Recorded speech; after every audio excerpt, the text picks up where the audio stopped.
ஓம் ஸ்ரீ குருப்யோ நமஹ. இன்றைய இறையமுதத்திலே நாம் பார்க்க இருக்கும் ஸ்தோத்திரம் ஸ்ரீ சூரிய பகவான் மீது அருளி செய்யப்பட்ட ஸ்ரீ சூரிய ஏகவிம்சதி ஸ்தவத்தைத்தான் இன்று நாம் பார்க்க இருக்கிறோம். இதனை பாராயணம் செய்வதால் நமது விருப்பங்கள் யாவும் நிறைவேறும். வாருங்கள் இப்பொழுது அந்த ஸ்தோத்திரத்தை பார்ப்போம்.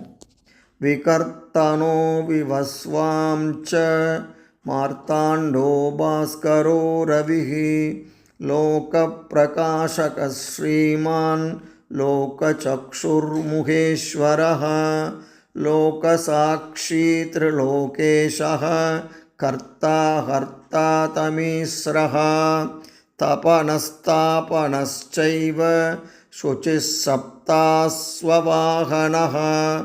गभस्तिहस्तो ब्रह्माश्च सर्वदेव नमस्कृतः गभस्तिहस्तो ब्रह्माश्च सर्वदेव नमस्कृतः एकविंशतिरित्येष स्तव इष्टः सदा रवेः. அடுத்த பதிவிலே இன்னொரு ஸ்தோத்திரத்துடன் உங்களை சந்திக்கிறேன். நன்றி, வணக்கம்.